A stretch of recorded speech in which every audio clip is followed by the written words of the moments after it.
go across to my guests who are joining me this evening. Thank you all very much. Daminee Benny Basu, you're an actor and an acting coach. You're joining us on the broadcast. Let me introduce our other guests. Dr. Nikhil Prasoon is spokesperson of the BJP. Thank you very much. Professor Monojit Mandal joining us, a political analyst. Yashwardhan Azad is a former IPS officer. And Dr. Rohan Krishna is chairperson of the FIMA Doctors Association. And Dr. Shubhankar Chatterjee is a senior physician and ex-student of the RG Kar Medical College. Thank you all very much for joining us. First things first, and I'm coming to you, Daminee, before I go to anyone else, I want to ask you who you think infiltrated your peaceful protests yesterday. Look, the TMC and the BJP will point fingers at each other. This is what they do every time. But clearly there was an attempt to sabotage the protests, and whoever planned it succeeded. Right. So this is only hearsay and we can't say anything because the investigation is on. But my mother was there last night and she witnessed all of it. So they were protesting pretty peacefully. And some members of DYFI were the only ones who got identified because they were carrying flags of DYFI. So there has been a tendency to put the blame on them. That is also one narrative that we are getting. But there is such an inflow of information from every sector right now, and there's so much gossip and word of mouth that is going on around. It is difficult to put a finger on anything right now. But the murmur that you come across on the streets right now is what we are hearing. It's in the air that what would a government do to save its face by the government who breaks its own emergency ward to save its face. What can we expect from this governance later? So that's one word that's one thing that is in the air that's going on. But nobody knows what's going on. Nobody knows what's going on. I'm fairly certain the Kolkata police would have known what's going on or should have known what's going on before the protest began. And you know, it was out on social media.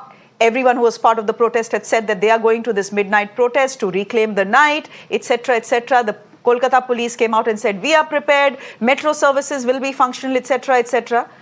Metro services were not functional. After if they were prepared, metro services were... So on the question of being prepared, I'll just share a few narratives and stories that is coming from different parts. And my mother was there. So this is directly from the horse's mouth that she said while she was on her way to Arjikar, because she stays very close by. She lives in Belgacia, within like a few hundred meters. So she said while she was on her way, she was about to take the shortcut, and the roads towards the shortcut roads kind of had an overlap lane with Mala Shaha and Torun Shaha's home. So they had high protections. But while they were crossing the Thana itself, the Thana seemed to be locked from inside. But again, there was RAF there, and there are also narratives that I'm hearing, like while the attack started, so when the doctors are not there, but the nurses are there present right now. They are taking care of the patients inside the ward. They started closing the windows. They started shutting down the windows and the doors to protect the patients. And by that time, there's another funnier story that police, a part of the force kind of started infiltrating and coming inside because they wanted to protect themselves. So these are different stories and different images of montages that I've been collecting from people. So I'm about to start, I'm about to go there, but I still don't know what's happening there right now. It's apocalyptic, what we are getting to hear right now. Is there a fear? I'll let you go. I know that is much important. To be there is much important than to be here. So I'll let you go in a minute. Daminee, do you fear that what happened yesterday could happen today as well? I ask you this question because I just heard a young nurse sitting on protest say these protesters said we'll be back again tomorrow. Yes. What happened yesterday will happen today. I can expand on that, and I can take it to the point of the sexual violence right now. It is not only about the protest, because for as long as this violence is going to be perpetrated and going to be taken so easily, because I caught people saying, and what is more disturbing right now is to see first grade abusers enablers now leading the march from the front with candles. That is a more problematic image.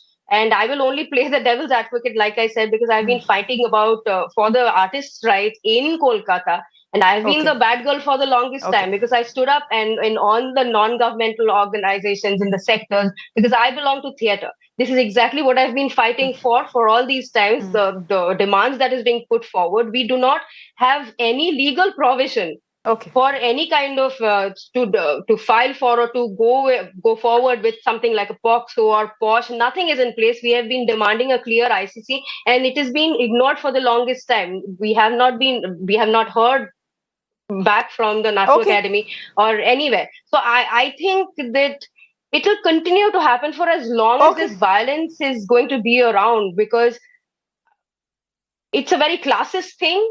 Even when it comes to Okay, punishment, Daminee. people are talking about punishment Okay, right now. Daminee, But I the thing understand is where that you're coming from.